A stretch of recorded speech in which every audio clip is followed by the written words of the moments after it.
Okay, for this opportunity to be on this show. When it comes to the appropriate time to start talking about a child concerning sex education, I'm going to be looking at a different perspective entirely from what a lot of people tends to think. When the first thing I want to say is that there's nothing cast in stone. There's nowhere it's written that you start teaching a child sex education at a particular age. I think most of the things we do tends to be just common sense to say, oh, if a child gets to this particular age, let's start teaching the child sex education. But the second thing I also want to say is this, that most time the things that you say somebody should not focus on is what the person become curious about they want to focus on. So for instance, if I say don't look at your back, that's when you want to look at your back. Exactly. I think the thing is not about teaching the child, focusing on sex education. So let me give you an example. When a child is born and the child begins to get to that point where it can communicate in language, you want to start teaching the child about what is private and what is public. So you want to let the child know, okay, each of this particular part of the body, that this part is your hand, this part is your leg, this part is your penis or your vagina, this part, you are not just focusing on sex. I said I have a 4-part question for you. You're almost preempting one of my questions, but I wanted to take them stage by stage so that now, just for you to confirm about on the subject of age, there is no particular age to begin. So if you can begin from 0 to 8, if it's okay for the parent, you could actually begin from when the child is born. Is that what you're trying to say? Yeah, if it's fine for the parent. The thing is just that you don't want to become too explicit at the tender age, but I think that should just be the guide. You don't want to become too explicit, but at least just common thing of telling a child that this is your penis. You don't allow people to touch your penis. This is your vagina. Don't allow people to touch your vagina. Don't allow anybody to press your breast. You just want to mention those names, but you are not too explicit about it because it's very important. At times, again, we don't want to call the name. We try to pretend maybe you want to call penis, you call the name maybe kokoro or something. It's also misleading. Yes.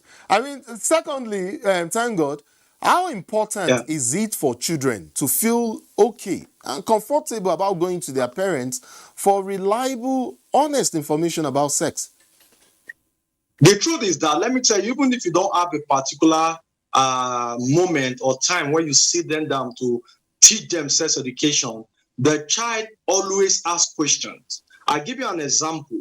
There is this particular child at the age of 2.5 years. He went to the father and said, "Dad, what is sex?" And the dad shut the child up and said, "Don't ever mention this word in this house." He went to the mom, asked the same question. The mom shut the child up. So he now went to the father's driver and asked the question. The father's driver said, "I'm going to teach you, but don't tell daddy and mommy." So for 1 year consistently, the father's driver was having oral sex with the child. Now it got to the point where the child began to experience they start seeing that the child tummy started protruding and the child fell ill. That's when the parent now began to worry about the situation. They now took the child to the hospital. Unfortunately, the child did not survive it. The child died. When they do autopsy, they now found out that there were quite a lot of semen in the tummy of that particular child. So we need to understand that there are gifts God has put in children that are innate. And one of these gifts is the gift of curiosity. When you see a child who is between 3 to 5 years, they always ask questions. They will ask, "Mommy, why are you tall? Daddy, why are you short? Mommy, why do you have breasts and daddy doesn't have breasts?"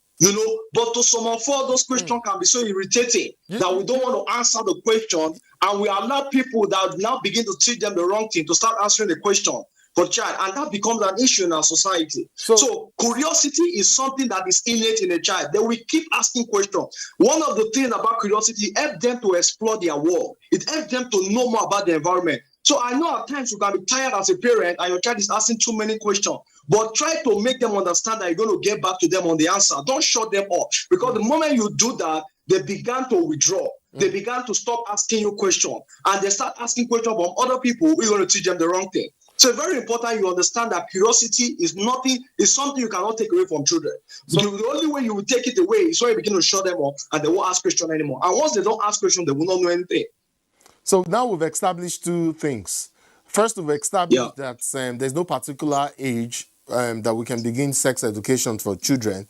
And secondly, I mean, we've just established now that it's very important for parents to create an avenue so that their children, naturally curious children, can have, feel at ease, and, it comes to them naturally to ask their parents these questions. Yeah. And then we've established... And that is connected...